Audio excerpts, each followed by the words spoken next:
Shalom saudara yang dikasihi Tuhan Yesus Kristus. Hari ini Musa melanjutkan khotbahnya dengan memberikan peringatan yang sangat serius kepada bangsa Israel. Jika pada bagian sebelumnya ia menekankan pentingnya mentaati firman Tuhan, sekarang ia berbicara tentang bahaya melupakan Tuhan. Berulang kali dalam kitab Ulangan muncul kata ingat dan jangan lupa. Mengapa? Karena Musa memahami bahwa musuh terbesar iman seringkali bukanlah penderitaan, melainkan lupa hal-hal rohani. Dalam ayat 23 Musa berkata, "Hati-hatilah supaya jangan kamu melupakan perjanjian Tuhan Allahmu." Saudara, Israel pernah melihat laut Teberau terbelah. Mereka pernah melihat manna turun dari langit. Mereka pernah melihat tiang awan dan tiang api. Mereka pernah mendengar suara Tuhan di Gunung Horeb. Namun tetap saja mereka berkali-kali melupakan Tuhan. Mengapa? Karena manusia mudah mengingat berkat, tetapi melupakan Sang Pemberi berkat.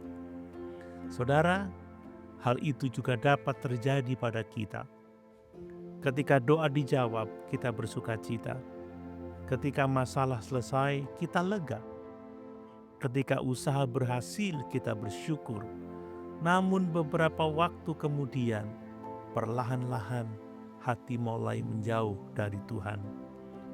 Doa mulai berkurang. Firman mulai ditinggalkan, ibadah menjadi rutinitas, bukan karena Tuhan berubah, tetapi karena hati manusia mudah lupa. Musa kemudian mengingatkan Israel agar mereka tidak membuat patung atau gambaran apapun sebagai pengganti Tuhan. Mengapa? Karena ketika manusia kehilangan pengenalan yang benar tentang Allah, ia akan menciptakan Allah menurut keinginannya sendiri. Saudara, berhala zaman sekarang mungkin bukan patung dari kayu atau batu. Namun apapun yang mengambil tempat Tuhan dalam hati kita dapat menjadi berhala. Karier bisa menjadi berhala. Uang bisa menjadi berhala. Pelayanan bisa menjadi berhala. Teknologi bisa menjadi berhala. Bahkan keluarga dapat menjadi berhala jika lebih kita utamakan daripada Tuhan. Berhala adalah apapun yang kita kasihi, kita percayai, atau kita cari lebih daripada Allah. Namun di tengah peringatan itu, Musa menyampaikan pengharapan yang luar biasa. Dalam ayat 29 ia berkata, "Tetapi jika dari sana engkau mencari Tuhan Allahmu, maka engkau akan menemukannya jika engkau menanyakan Dia dengan segenap hatimu dan dengan segenap jiwamu." Saudara, ini adalah salah satu ayat terindah dalam kitab Ulangan.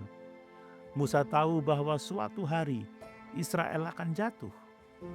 Mereka akan gagal, mereka akan dibuang. Namun kasih karunia Tuhan tetap terbuka.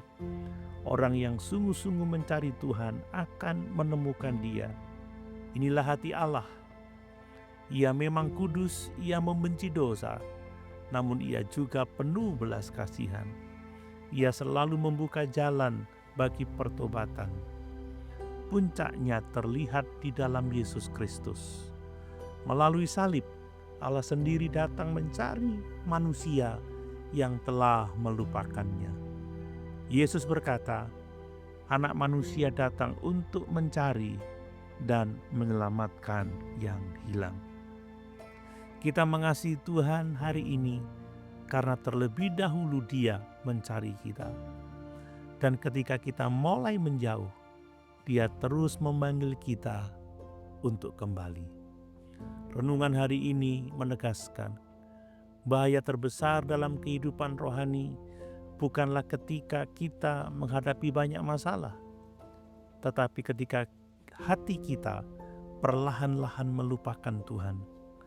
Namun kasih karunia-Nya selalu terbuka bagi siapapun yang mau kembali mencarinya dengan segenap hati. Pertanyaan refleksi bagi kita. Apakah kita masih memiliki kerinduan yang sama untuk mencari Tuhan seperti ketika kita pertama kali mengenalnya? Adakah sesuatu dalam hidup kita yang perlahan mengambil tempat Tuhan di dalam hati kita? Mari kita berdoa. Bapa yang penuh kasih, terima kasih karena Engkau tidak pernah melupakan kami, sekalipun kami sering melupakan-Mu. Ampuni kami jika hati kami mulai dipenuhi oleh hal-hal lain yang mengambil tempat-Mu. Bangkitkan kembali kerinduan kami untuk mencari wajah-Mu setiap hari. Jauhkan kami dari segala bentuk berhala yang mengikat hati kami. Biarlah Engkau tetap menjadi yang terutama dalam hidup kami, sekarang dan sampai selama-lamanya. Di dalam nama Tuhan Yesus kami berdoa. Amin.